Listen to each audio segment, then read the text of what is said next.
Hello दोस्तों, स्वागत है आपका मेरे इस यूट्यूब चैनल पे। कल प्रीलिम्स का रिजल्ट निकला, सुबह 10 सवा 10 बजे तक आ गया था। तो मैंने सोचा कि चलो मुझे वीडियो बनाना चाहिए कि मेरा क्या हुआ, क्या मेरा प्रीलिम्स निकला या नहीं निकला। तो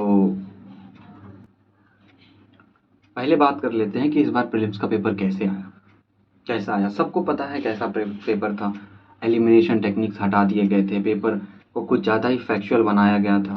जैसा कि कभी यूपीएससी से आपने एक्सपेक्ट नहीं किया हो कि इस तरह के क्वेश्चन यूपीएससी बना सकती है, वैसे क्वेश्चंस इस बार आए थे। सीसेट में भी CAT level, JEE advance level का क्वेश्चन था। मैंने जीएस पेपर 1 के लिए बहुत प्रिपेयर किया था।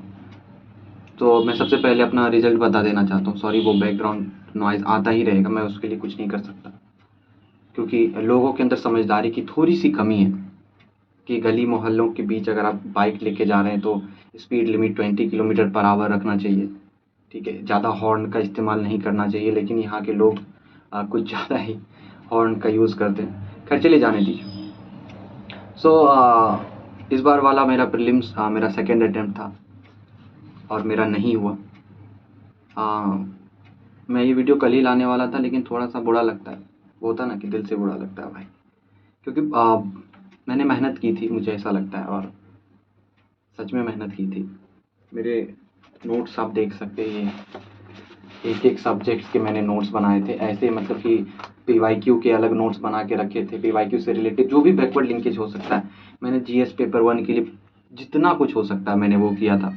मैंने आप लोगों से भी जितनी भी स्ट्रेटजी आप लोगों को बताई, वो सब खुद भी फॉलो किया था मैंने। ऐसा कुछ नहीं था कि मैं कुछ अलग बता रहा हूँ आप लोगों को और खुद अलग कर रहा हूँ, ऐसा भी नहीं था। जीएस पेपर 1 की अगर बात की जाए तो जितने भी सब्जेक्ट्स आते हैं, खासकर जो कि मैंने आप लोगों को हमेशा 4 सब्जेक्ट पे फोकस रखने को कहा, जिसमें कि आपको पॉलिटी, इकोनॉमी, एनवायरनमेंट और साइंस एंड टेक आता है। खास बात ये थी, एक मिनट, मुझे लगता है कि सॉरी, मुझे पॉज करना पड़ा थोड़ी देर के लिए। तो जो भी 4 सब्जेक्ट का, जैसे कि मैंने आप लोगों से कहा था, environment, science and tech, economy, polity, इन सब में क्वेश्चंस कहीं से भी आ जाए आप लोगों को करना था। तो मैंने भी तैयारी उस लेवल की हुई थी कि कहीं से भी क्वेश्चन आए तो मैं कर लूँगा। खासकर पॉलिटी वाला सेक्शन इस बार का सबसे ईज़ीएस्ट सेक्शन था। अगर आप 1-2 फैक्ट वाले फैक्चुअल क्वेश्चंस को छोड़ दीजिए, जहाँ वो एमपी और केरला के लोकसभा में या वो की सीट का कुछ ऐसे करके पूछा था उन लोगों ने, एमएलए की सीट की वैल्यू कितनी थी, प्रेसिडेंट से के इलेक्शन से रिलेटेड। बाकी के जो क्वेश्चंस थे मॉडर्न हिस्ट्री के, तो मुझे सिर्फ 2 क्वेश्चन याद हैं, 2 या 3। बाकी तो ऐसे कोई क्वेश्चन आए नहीं, ज़्यादातर क्वेश्चन एंशिएंट से आ गया था। मैंने अपने एक फ्रेंड को मॉडर्न हिस्ट्री पढ़ाया भी था, तो मुझे मॉडर्न हिस्ट्री में कोई दिक्कत नहीं थी, ना ही मुझे कभी पॉलिटी में कोई दिक्कत होती है। साइंस एंड टेक मैंने 4 जगह से किया था, 4 जगह। हिमा बिंदु मैम के नोट्स मेरे फर्स्ट प्रेफरेंस थे। फिर मैंने स्लीपी क्लासेस का वो 50 मोस्ट इंपॉर्टेंट टॉपिक किया, जिसमें से वॉल्वेचिया मेथड आ गया था। ठीक है, वो मैंने देखते ही टिक किया पहले, भाई साहब यही सही है। दूसरा, स्लीपी क्लासेस का मैंने पीवाईक्यू उसके पूरे अच्छे से किए, 10 साल के पूरे पीवाईक्यू। ओनली आईएएस का जो उड़ान मैगजीन आता है, ठीक है, उड़ान मैगजीन मैंने किया था। और फिर हमारे डॉक्टर सेविन सर का भी शायद मैंने अपने एक फ्रेंड से पीडीएफ मंगवाया था। तो मैंने वो पीडीएफ देखा, तो वो जो वो माइक्रो डीएनए या कुछ ऐसे था ना, एंशिएंट डीएनए कुछ, तो उससे रिलेटेड क्वेश्चंस मेरे सही हो गए। प्रॉब्लम सीसेट में आ गया।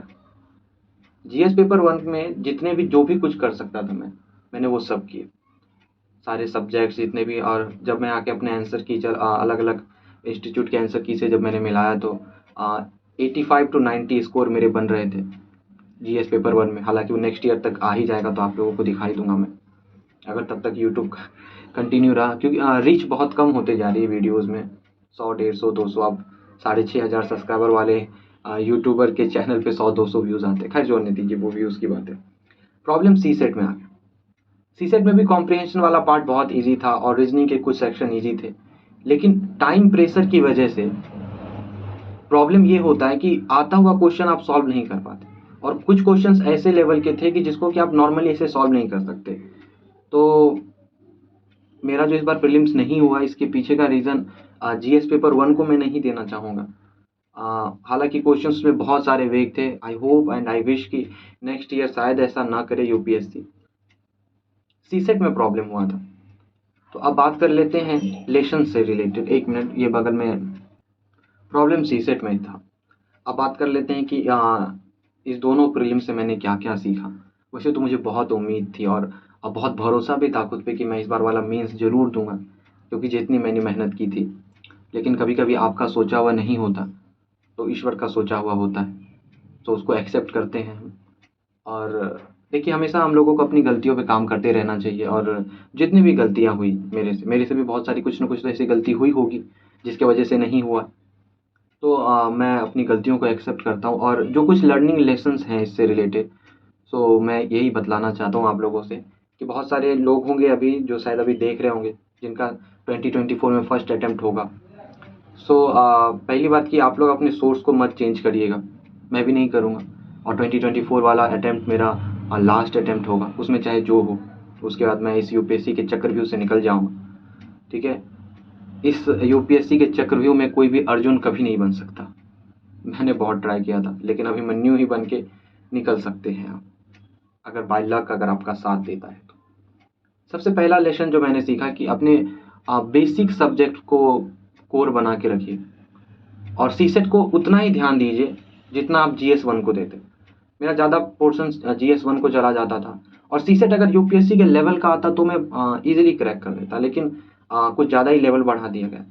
तो वही है जो मैं हमेशा बताता हूँ अपने वीडियो में। सबसे पहला, गिव अप नहीं करना, दोबारा से आना है, मेहनत करना है, ठीक है। इस बार नहीं हुआ तो नेक्स्ट ईयर होगा, लेकिन होगा तो ज़रूर, क्योंकि मेहनत की है भाई साहब, ठीक है। और कर्मा इंसान का लौट के आता ज़रूर है आपके पास।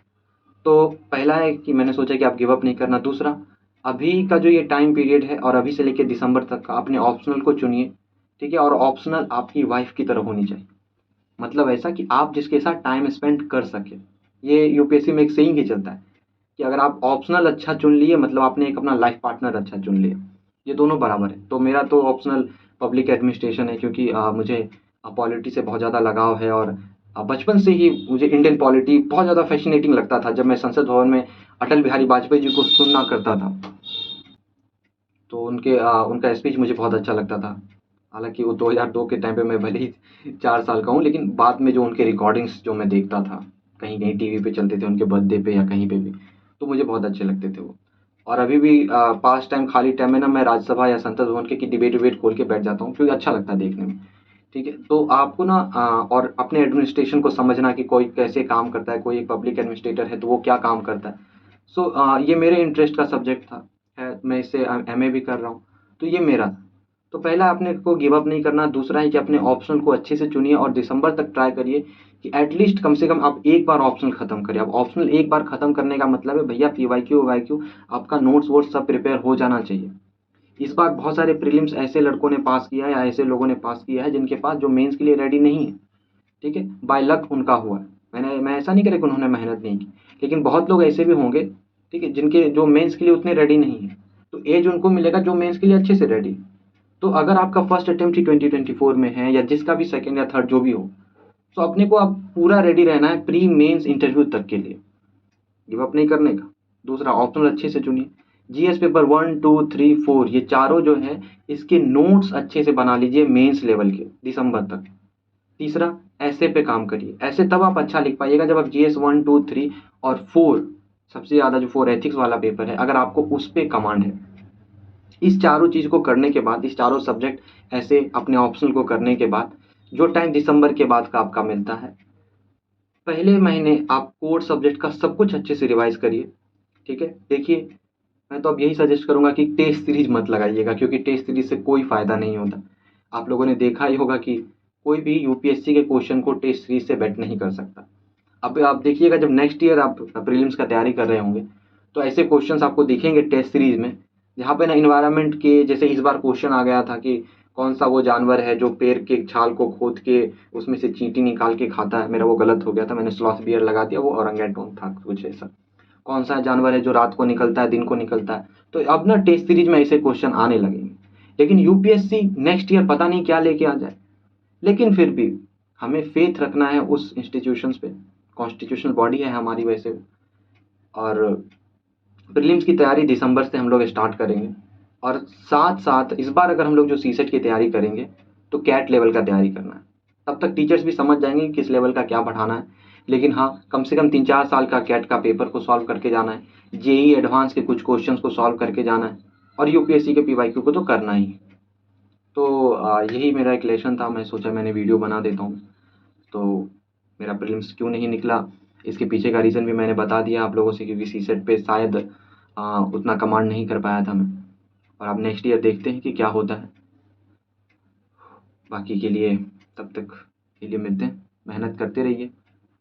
और अगर आप लोगों के पास कोई दूसरा ऑप्शन है तो ज़रूर उसको आप पहले देखिए। जैसे कि अभी ईपीएफओ है, अभी ईपीएफओ पे थोड़ा ध्यान दे रहा हूँ। कल तो पढ़ाई नहीं हो पाई थी अच्छे से, क्योंकि पता ही है आपको, अगर सेलेक्शन हो जाता, मतलब कि प्रीलिम्स अगर निकल जाता, तो भी कल पढ़ाई नहीं होती, खुशी खुशी में।